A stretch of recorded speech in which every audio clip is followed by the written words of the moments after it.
खेडेकर दीपवाहिनीमध्ये तुमचं मनपूर्वक स्वागत। सुरुवात करूयात बातमीपत्राला। नजर टाकूयात आजच्या महत्त्वाच्या घडामोडींवर। नवरात्र उत्सवात कार्यक्रमाच्या आयोजकांसाठी नियमावली जाहीर, मुख्यमंत्री एकनाथ शिंदे यांनी दिल्या सूचना। इस्रायलमध्ये अडकलेले 212 भारतीय मायदेशी परतले, परराष्ट्र मंत्री ए जयशंकर यांचं ट्विट। 4 नोव्हेंबर रोजी रत्नागिरी जिल्हा प्राथमिक शिक्षक पतसंस्थेची पंचवार्षिक निवडणूक जाहीर। श्रीमान चंदुलाल शेठ हायस्कूल येथे श्वेता वडके यांनी केले विद्यार्थ्यांना मार्गदर्शन। विधानसभा अध्यक्ष राहुल नार्वेकर यांच्या कार्यपद्धतीवर सर्वोच्च न्यायालयाने ओढले ताशेरे आणि रोहा तालुक्यातील सानेगाव जेटीवर व्यवस्थापन आणि स्थानिकांचा संघर्ष पेटला। आता पाहूयात सविस्तर वृत्त। नवरात्री निमित्ताने रास दांडियाचे आयोजन करणाऱ्या आयोजकांसाठी मुख्यमंत्री एकनाथ शिंदे यांनी महत्त्वाचे निर्देश सादर केलेत। दांडियामध्ये सहभागी लोकांच्या आरोग्याची काळजी घ्यायची आहे, आयोजकांनी ही काळजी घ्यायची आहे। तरी आता मुंबईसह राज्यभरात नवरात्रीच्या निमित्ताने मोठ्या प्रमाणात रास दांडियाचं आयोजन करण्यात येतं। राज्यातील सर्व दांडिया आयोजकांना यंदा आयोजनाच्या ठिकाणी प्राथमिक आरोग्य सुविधा आणि रुग्णवाहिका तैनात ठेवणे बंधनकारक असल्याचे निर्देश मुख्यमंत्री एकनाथ शिंदे यांनी दिले। आयोजकांच्या वतीने अनेकदा प्राथमिक आरोग्य सुविधा उपलब्ध करून देखील दिली जात असली तरी देखील काही आयोजक त्याकडे सोयीस्कररित्या दुर्लक्ष करतात। त्यामुळे दांडियाचे आयोजन करताना प्राथमिक आरोग्य सुविधा आणि आयोजनाच्या जागी सर्व सुविधांनी सुसज्ज अशी रुग्णवाहिका ठेवणे आयोजकांना आता बंधनकारक करण्याचे निर्देश मुख्यमंत्री एकनाथ शिंदे यांनी दिलेत। मुरुडसह तालुक्यातील विविध ठिकाणी नवरात्रोत्सवाचे आयोजन करण्यात आले। यंदा तालुक्यात 75 ते 80 ठिकाणी सार्वजनिक आणि खासगी नवरात्रोत्सवाचे आयोजन करण्यात आले।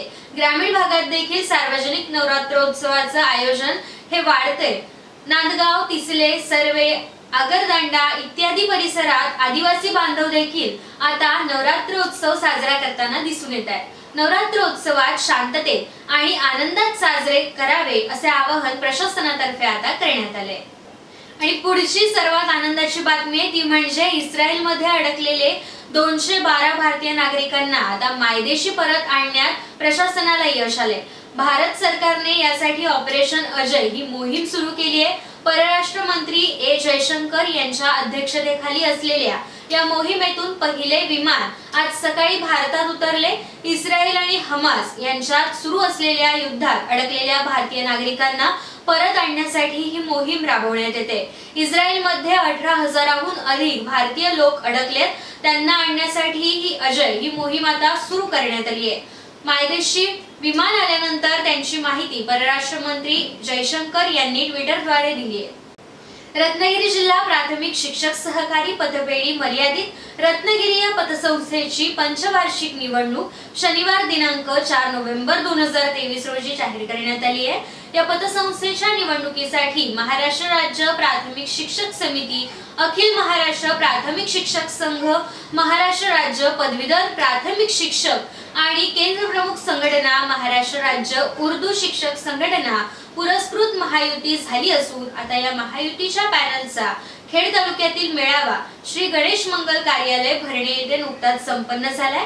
या मेळाव्याला महाराष्ट्र राज्य प्राथमिक शिक्षक समितीचे जिल्हाध्यक्ष दीपक शिंदे, अखिल महाराष्ट्र प्राथमिक शिक्षक संघाचे जिल्हाध्यक्ष प्रवीण काटकर, पदवीधर प्राथमिक शिक्षक आणि केंद्र प्रमुख संघटना जिल्हाध्यक्ष चंद्रकांत पावसकर, महाराष्ट्र राज्य उर्दू शिक्षक संघटना जिल्हाध्यक्ष मुश्ताक तांबे यांच्यासह प्राथमिक शिक्षक पतपेढी तसेच महायुतीतील समाविष्ट सर्व संघटनांचे जिल्हा सरचिटणीस, जिल्हा पदाधिकारी आणि मान्यवर मोठ्या प्रमाणात उपस्थित होते।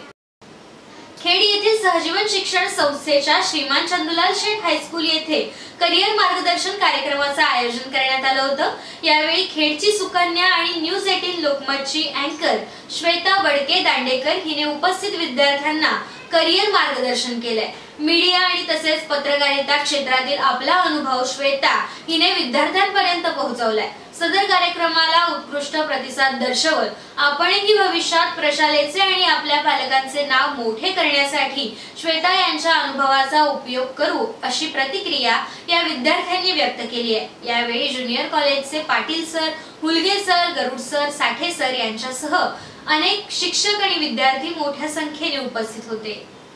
खेड तालुक्यातील खवटी वरचीवाडी धनगरवाडी ते तुळशी धनगरवाडी रस्ता नूतनीकरण आणि डांबरीकरण कामाची पाहणी करण्यात आली आहे।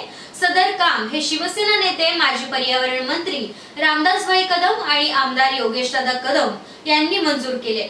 तरी सदर रस्त्याच्या कामाची पाहणी विभाग प्रमुख दिलीप राणे आणि उपविभाग प्रमुख विजय वेलोसे यांनी केली आहे।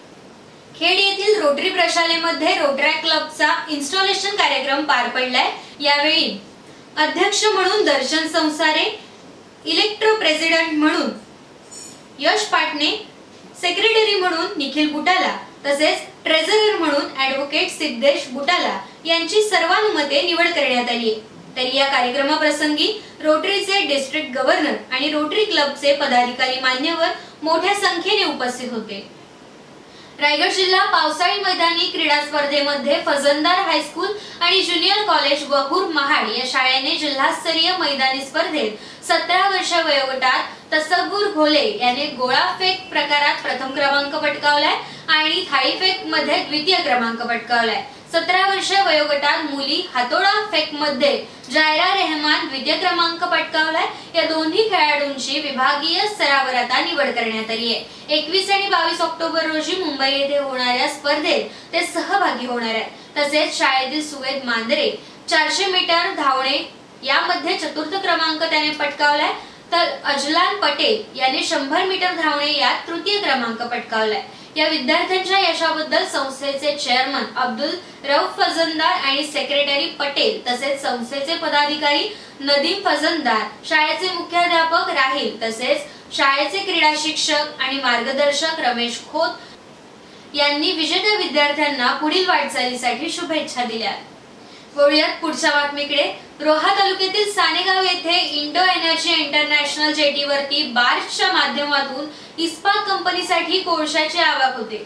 जेटीवर उतरलेल्या कोळशाची इस्पात कंपनीसाठी वाहतूक स्थानिकांच्या डंपरने केली जाते। जेटी व्यवस्थापन आणि स्थानिक डंपर मालकांमध्ये वाहतूक दर वाढवून देण्याबाबत आता संघर्ष पेटून उठलाय।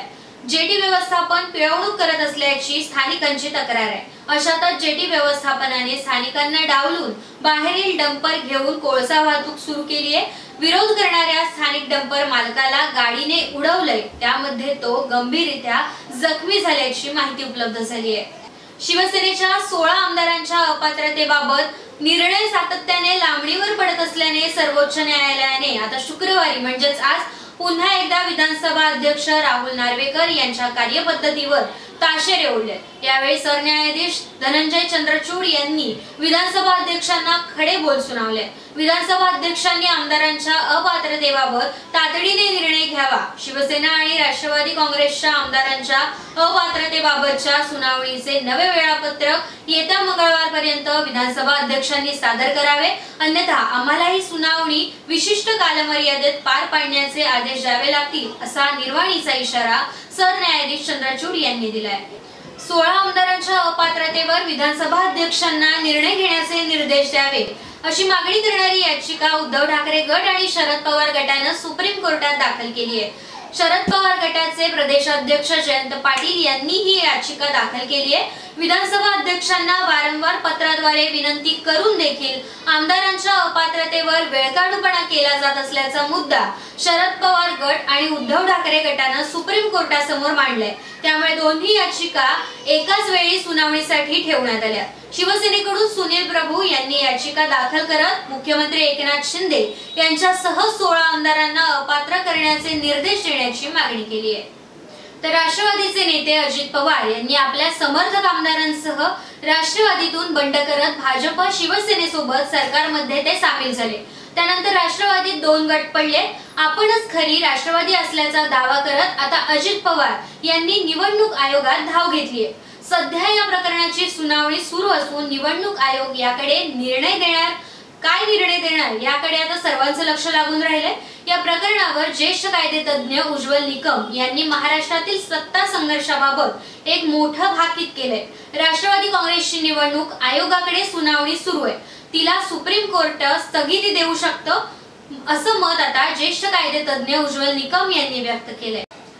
गेल्या 2-3 दिवसापासून घडत असलेल्या घडामोडी महाराष्ट्रासाठी आणि मुंबईसाठी फार महत्त्वाच्या असल्याचं मत युवा सेना प्रमुख आदित्य ठाकरे यांनी व्यक्त केलंय।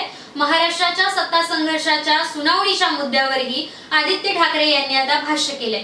सुनावणीमध्ये विधानसभा अध्यक्ष राहुल नार्वेकर यांचा टाइमपास सुरू आहे, त्यांनी लवकरच निर्णय घ्यावा असे मत आदित्य ठाकरे यांनी व्यक्त केले। तर मेट्रो कारशेड आणि रस्ते काँक्रिटीकरणाच्या मुद्द्यावर आदित्य ठाकरे यांनी राज्य सरकारवर जोरदार हल्लाबोल केलाय।